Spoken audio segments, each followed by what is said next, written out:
So I've got a lot of nerdy hobbies, as any self-respecting data scientist seems to have. And one of those is amateur astronomy. And this week was an awesome time to be able to get back out the telescope. You've probably heard people talking about the Christmas star. And though this has nothing to do with stars and is very likely to have anything to do with the first Christmas, that's what you'll see in a lot of the headlines. So I wanted to talk a little bit about it. What happened a couple of days ago, December 21st, was the conjunction of Jupiter and Saturn, which basically just means that they got really close to each other in the sky. Also, to avoid any confusion, they weren't actually close physically. Saturn is about twice as far, so it'll look a little bit dimmer and smaller, but it's a really cool sight to see, and it's always exciting to see something that humans haven't had the chance to see since the last time they were this close, which was March 4th of 1226, so it's been a while. I'll be honest, living in the Midwest during winter put the prospects of a clear night pretty up in the air. But we actually did get some clearings around the peak of this event, and it was definitely beautiful to be able to see. I took a few photos and videos the day before, the day of, and the day after, and I kept the best ones that I was able to get. They were low in the sky, which means there was a lot of atmosphere that we had to look through, and the direction of the event was also the same direction as sunset, meaning the brightest part of the sky, and also another challenge. So each night we had less than an hour to see them. That's far less than you would normally want, especially to get some pretty decent images.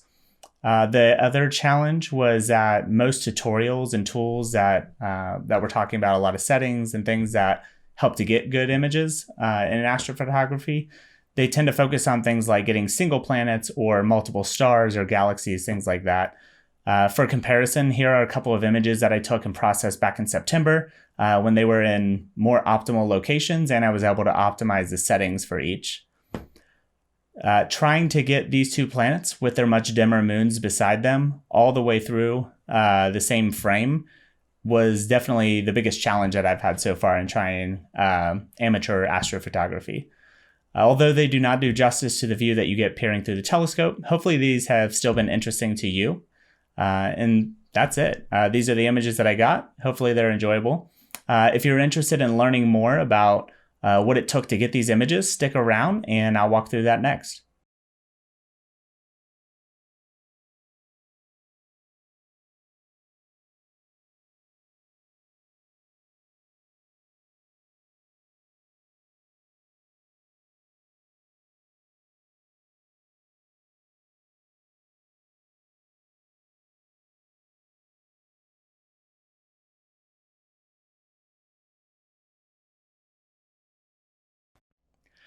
The first step was checking the night shift app to see what kind of visibility we would get. And then I got out my telescope, got it ready. I happen to have the Celestron 8SE, which I absolutely love. I've had it about a year now. Again, more on the amateur side, but you're able to see some pretty amazing things. And I love getting the chance to invite guests over and have people come check it out, even if they're just walking by when I happen to be using it in the neighborhood. A lot of people really get a lot of enjoyment out of this, and so it was a good purchase. I set it out about an hour ahead of time, so that way the internal temperatures could adjust to avoid that turbulence that can also add to some of the blurriness of your images. Then I aligned it and put it in focus. Next, I swapped out the eyepiece for the DSLR attachment that I use with my Nikon D7500. I set it to manual. And then took the highest quality 4K images that I was able to with only about 10 seconds of video for each. And then I tried that with a bunch of different settings, primarily different shutter speeds in the video, all the way up to 1/8,000th of a second, and then down to, I think, around 1/800th of a second. I use PIPP, to crop and align the frames of the .mov files that my camera creates, and that created the AVI files that were ready for stacking. I took the output of the AVI file, loaded it into Registack 6. Once I loaded it there, I selected the align points. In this case, I had very few, I think maybe 7 or 8, mostly just outlining Jupiter, as there wasn't really a lot of detail there. And then putting 2 points on the between the ring gaps of Saturn. to try to capture that piece as well.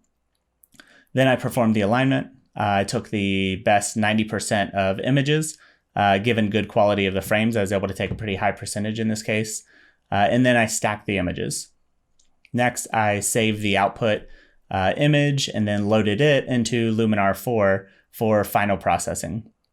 Once there, I adjusted several different settings and then was also able to use, I tried to adjust the settings such that the moons would still be visible while I could dim down the planets so that you could actually see a little bit more than you would otherwise. That included using the masking function, which allows you to select which areas of the picture you actually increase exposure or other light settings. So I used that as well, which helped out tremendously in this case. Once I got it where I wanted, I exported the final image, and that was it. Hopefully you had a chance to see this event yourself, but if not, I hope that you found this interesting, at least maybe some sort of consolation if you didn't have that opportunity. Thank you for joining me on what is just a fun episode that has almost nothing to do with data science, except I guess maybe the stacking, something like that. But I enjoy doing some of these fun episodes. Let me know what you think. If you like it, hit the like button. If you want to hear more in the future, subscribe. And as always, feel free to comment. I always look forward to reading those. So enjoy. Have a good day.